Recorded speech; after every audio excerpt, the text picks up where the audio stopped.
Hi all, this is Dr. S.J. Kala, an Associate Professor at the Research Center of English, Fatima College, Madurai, Tamil Nadu. Now we are going to have a look at Alexander Pope's Ode on Solitude. Pope is a noted satirist and a popular poet. The physical structure of this poem needs to be looked at. Why? Because when we appreciate something, we always look at its outward appearance. So here we look at the physical appearance of this particular poem and we find that the poem is divided into 5 stanzas. There are 4 lines in each of these stanzas and it has a rhyme scheme of A, B, A, B, C, D, C, D and so on.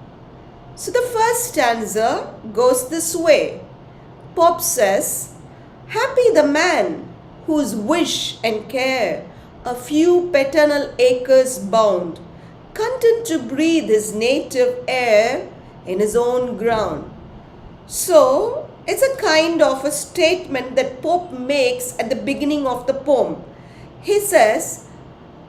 He talks about a happy man. He says, a happy man is one who has his wish and care limited to a few acres of land.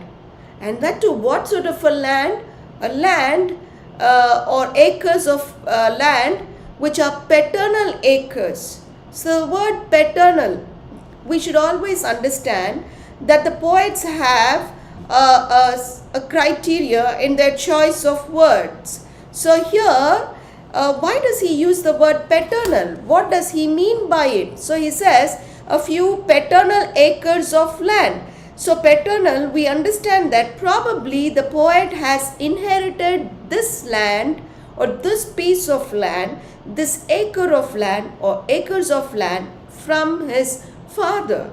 So that's what it means. So a few paternal acres bound. So a man who has his wishes, his desires, his care and concern restricted to a few paternal acres of land is very happy, says Pope.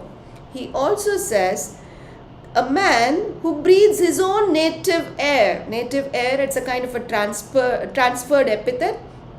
So, a person who breathes the air of his own native land is contented.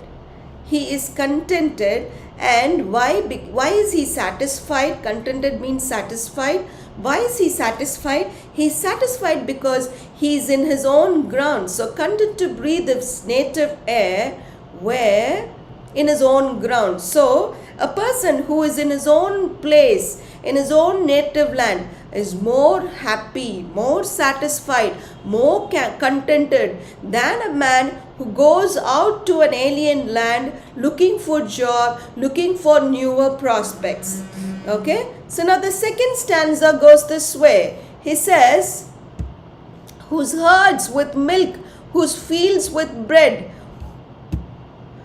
whose trees in summer yield him shade, in winter fire. So he's saying, he goes on to the next step of explanation or justification of who is a happy man. He says, a man who has lots of cattle and that cattle are milking cattle.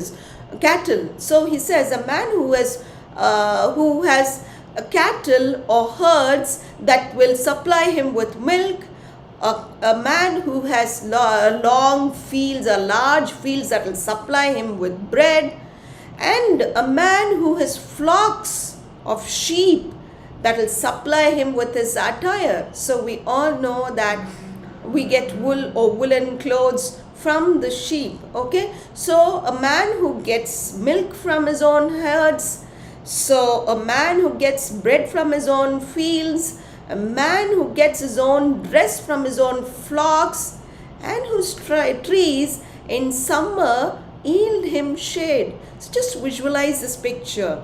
A beautiful place okay, a serene place where you have his herds flocking around, and these herds are so healthy that they give him good supply of milk. Then on the one side, visualize the fields that are ripe, that have ripened crops. These crops are harvested, and very soon they are converted into the desired flour, so that bread could be made out of them. And on the other side, at one side of the field or one side of his farmhouse, you find lots of sheep, flocks of sheep.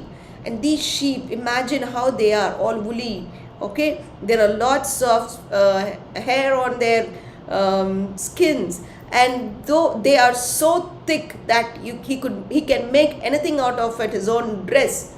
And then when it's summer, you find that there is a vast tree which can provide shade to a larger area.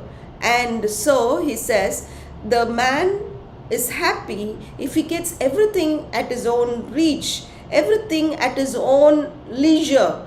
And then he's saying, if a tree can provide him shade in summer, he says the same tree can provide him woods for fire in winter. So this particular stanza talks to us about being self-sufficient. Okay, or these days we talk about farm fresh fruits, farm fresh vegetables, organic fruits, and all that stuff. So this is more to do with all that. It goes beyond that organic vegetables, organic produce. It talks about self-sufficiency. So a man who is self-sufficient is always happy. Then he goes to the next extent of saying, blessed who can unconcernedly find hours, days, and years slide soft away in health of body, peace of mind, quiet by day. So naturally, a man who is self-sufficient, who is not too greedy, who is not governed by avarice, okay, who is not earning excuse me, who's not earning for more things, yearning, earning for more things. He is naturally a self-contented man, a self-satisfied man. So a satisfied man is a blessed man, because he can find his minutes, each minute of a day, each moment of a day, each hour of a day, passing on into day hours, then the hours passing on into days, and the days rolling on into months, and the months rolling into years. And all of these will go away very softly. It will glide softly, or rather slide softly. Sir, alliteration, you find it there. Okay, a kind of a poetic device. Okay, it will slide softly.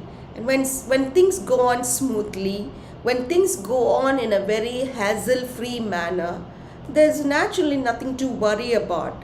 There's no stress. So what would happen? There would be peace of mind. There would be the person would experience good health, so he will have a healthy body, and he will experience quietness all through the day. Now coming on to the next stanza, he says, sound sleep by night, study and ease, together mixed, sweet recreation and innocence, which most does please with meditation.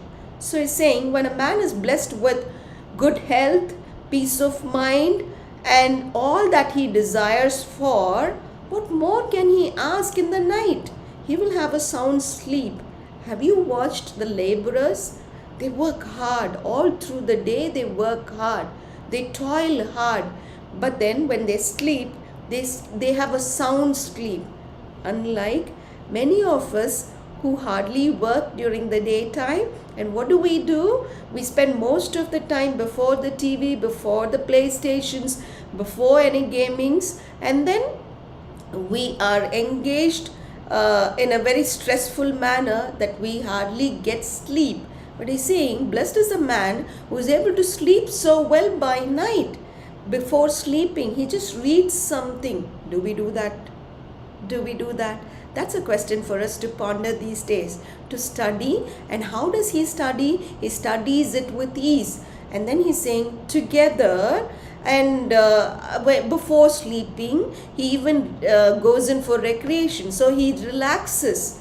And when he relaxes, when he doesn't think about anything, because throughout the day he is engaged in work. And there is this popular adage or proverb that says, an idle man's mind is a devil's workshop.